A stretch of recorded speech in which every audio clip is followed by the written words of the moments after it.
¿Cómo están, amigos? Estamos aquí en Agenda Parlamentaria a través del canal del Congreso. En esta oportunidad nos acompaña el congresista Marco Falconi Picardo, representante por la región Arequipa. ¿Cómo está, congresista? Bienvenido. Muy contento de estar aquí en el canal del Congreso, que es tan importante para que toda la ciudadanía a lo largo y ancho del país tome conocimiento de los temas legislativos y de fiscalización que vemos aquí. Congresista, usted preside la Comisión de Vivienda aquí en el Congreso, un grupo de trabajo que ha tenido nutrida labor en esta legislatura. Empecemos hablando sobre esta última norma que acaba de ser aprobada por el Congreso y que está relacionada a las habilitaciones urbanas de oficio. ¿En qué consiste y cuáles son sus beneficios? Esta norma es sumamente importante debido a un clamor de diferentes asentamientos humanos en los cuales estos predios rústicos ya contaban con los servicios de agua, de desagüe, saneamiento, pistas, veredas, y sin embargo no podían tener la titulación. Entonces se estableció, a través justamente de la modificación que se ha hecho a la Ley de Habilitaciones Urbanas y que ha sido aprobado hoy en el Congreso de la República, en la cual ya van a tener la posibilidad de que puedan finalmente ser titulados los predios, ¿no? Es decir, la regularización de una habilitación urbana que se ha producido de hecho.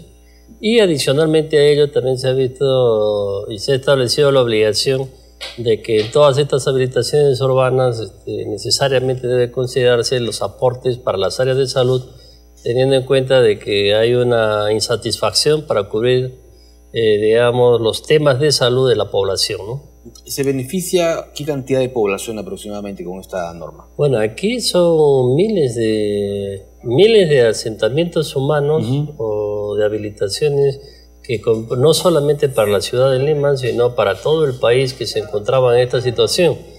Adicionalmente, en este proyecto, en esta ley que ha sido aprobada por el Congreso, ha sido aprobada sin ningún voto en contra, o con 105 votos a favor, en la cual va a permitir la posibilidad de que todas las personas puedan acceder al título de propiedad que hoy día no lo tienen. No porque no sean propietarios, porque estos eran predios rústicos que fueron expandiéndose, teniendo los servicios. Por ejemplo, un propietario de un predio rústico colindante con la zona urbana vendió parte de los terrenos a diferentes pobladores o a una asociación. Tienen su agua, luz, desagüe, pistas, veredas, pero sin embargo no tiene título, ¿no? Entonces esta es una problemática a nivel nacional. Y la verdad que por esta vía se está solucionando este conflicto grave y se ha establecido de que no hay silencio administrativo positivo, justamente por tratarse de oficio. ¿Por qué? Porque se hace a instancia del propio municipio y es el municipio que va a tener que ejecutar. Ahora, pero quienes se benefician con esta norma, quienes son los poseedores de estas tierras, tienen que tener ciertos requisitos para poder ser incluidos. Definitivamente, esta ley para regularizar la habilitación urbana no comprende en ningún caso a los invasores ni a los usurpadores, ¿no? Ese es un tema que hay que tenerlo completamente claro. Que es porque muchos escuchan, aquí ya consigo mi título sin problema alguno, dirían muchos. Claro, sí, definitivamente. O sea, estos son propietarios legítimos que les falta el título de propiedad. Entonces, por esta vía se va a regularizar. No estamos hablando de los invasores o de los poseedores del 2004 hasta la fecha que no tienen título. Eso actualmente, o sea, no se ha modificado la ley. Y hay evidentemente una presión social muy grande a nivel nacional, que eso oportunamente tendrá que evaluar el Ejecutivo, pero a esos casos no comprende, ¿no? Y también, la semana pasada, antepasada, en el Congreso se aprobó la modificación del Código Penal en la parte referida a las usurpaciones. O invasiones. A propósito que estamos hablando de ellos justamente. Sí, y ese es un tema bien importante porque la pena máxima era 3 años. Sin embargo, este día nosotros tenemos que a una persona que roba un reloj con violencia, o sea, por eso es robo, la pena es hasta 8 años. Entonces, ¿cómo puede ser posible que a quien se queda con una propiedad que puede ser un terreno, puede ser un inmueble, sin embargo la pena, en la modalidad simple solamente fuera hasta 4 años, ¿no?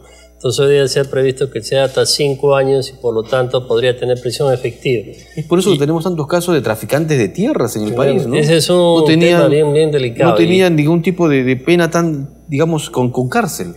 Y es más, nosotros en todas las invasiones siempre hay una autoridad que respalda. Puede ser el alcalde, el funcionario municipal, el presidente de la región, la autoridad policial, juez fiscal.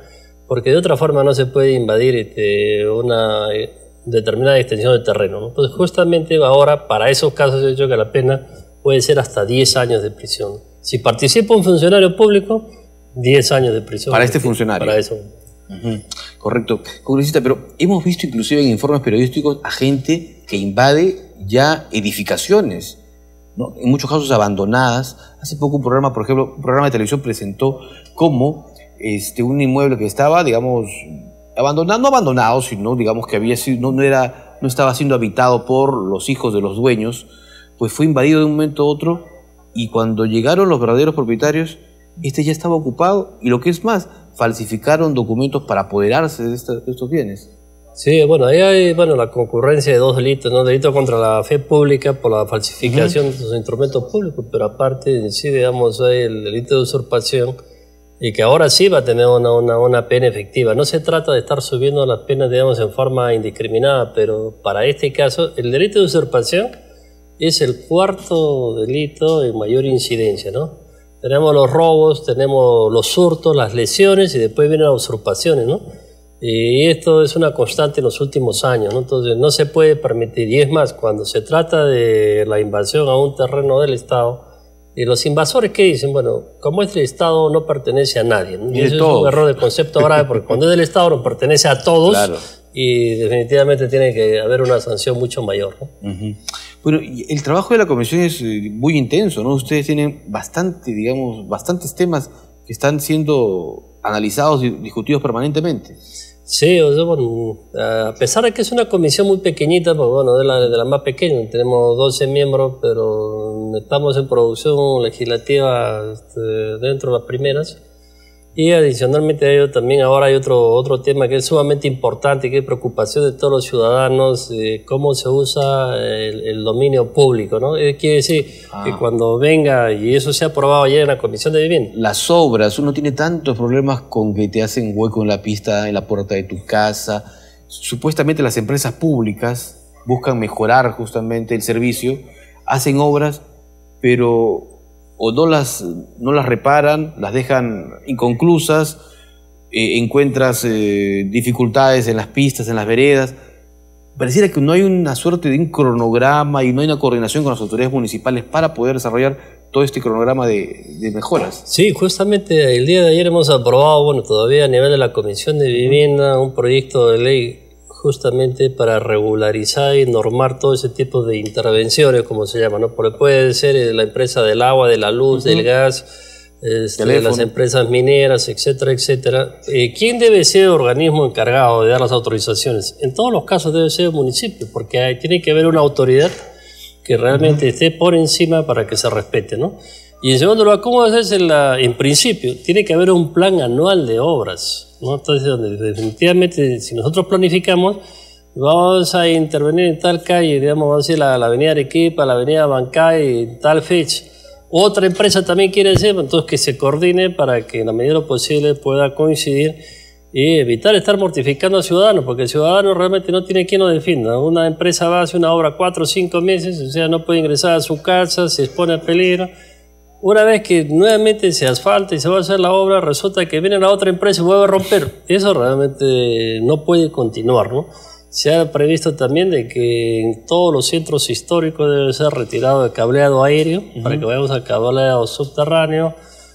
Adicionalmente de que se utilice o se vea uno de los aportes de transporte y cada vez que se utilicen esos ductos que sean poliductos. O sea que la empresa que hace el trabajo necesariamente debe contemplar para que se pueda también prestar el servicio a las otras empresas. De tal manera de que no tengamos los inconvenientes que hoy día tenemos a nivel nacional, ¿no? Y necesariamente todas esas intervenciones tienen que contar finalmente con un certificado de conformidad de obra. ¿Qué vemos nosotros aquí? Que se destruye una vereda y la vuelven a hacer la vereda, la hacen a desnivel, dejan huecos, las tapas de los buzones no hay. Entonces, realmente creemos que esta norma es sumamente importante. Evidentemente las empresas en líneas generales todas están a favor, tratan de minimizar los costos, pero finalmente lo importante es de que se ha buscado el bien común, tratar de conciliar un texto. Se ha invitado a todas las instituciones sin excepción Y en ese sentido nosotros estamos bastante satisfechos porque el día de ayer, o sea, se aprobó y esperamos que ojalá que el Pleno pueda dar respaldo correspondiente. Yo quería abordar en ese último tramo de la entrevista el tema de los reasentamientos poblacionales, que también es otra norma que ya fue promulgada por el Ejecutivo, pero que fue dictaminada por su grupo parlamentario. Sí, efectivamente, hace aproximadamente un mes, un poco más, se aprobó la ley de reasentamiento poblacional que ha sido publicada esta semana ya como ley. Y este es un tema sumamente importante. Hoy día estamos con la psicosis de que va a haber un terremoto de 8.5. Acabamos de tener un simulacro. Claro, y se vienen implementados simulacros, pero no hay conciencia. Por ejemplo, aquí en Lima, en el centro histórico, gran parte de las construcciones son de adobe. Se ha dicho de que por lo menos 2 millones de personas quedarían sin viviendas y habría un estimado por lo menos de 50.000 muertos, ¿no? Estamos hablando solamente de Lima, que tiene mayor desarrollo que otras partes del país, ¿no? Entonces, justamente hay algunos lugares donde tiene que haber los reasentamientos y estos reasentamientos tienen que planificarse. Hay reasentamientos voluntarios, hay reasentamientos involuntarios, pero sí, o sea, no se puede reasentar o reubicar a una población a un sitio que sea también zona de riesgo. Si una persona, digamos, está ocupado indebidamente el cauce del río, vamos a decir el río Río, o está sentado en las laderas de los cerros donde normalmente hay lluvias intensas y va a haber hueco. Lo que pasó ahora último en Chosica, ¿no? Entonces, cosas que no se pueden presentar.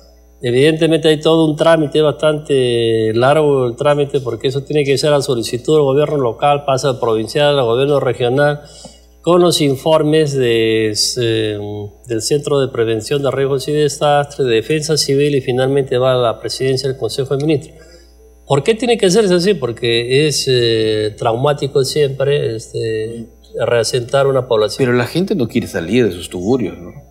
Normalmente no quiere salir, pero bueno, por eso en algunos casos los reasentamientos tienen que ser involuntarios, ¿no?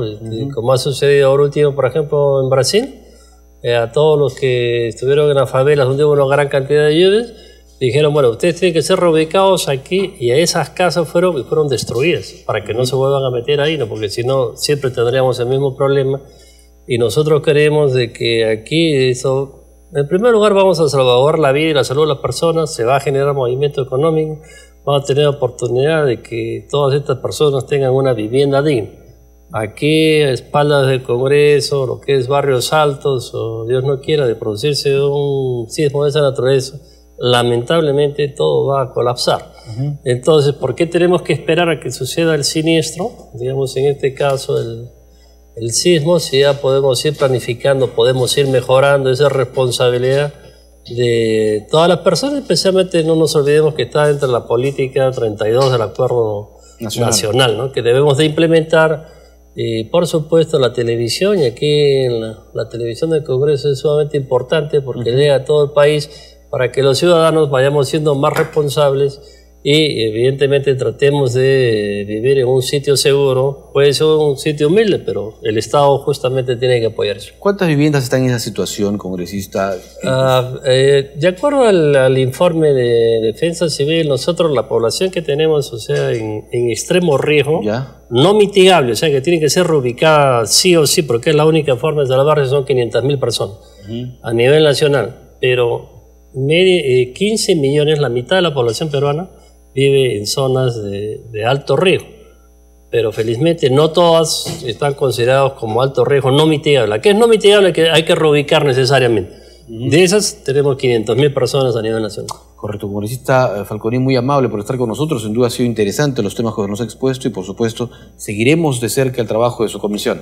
Muy agradecido y felicitar aquí al canal del Congreso por la importante labor de difusión social que realizan en todo el país.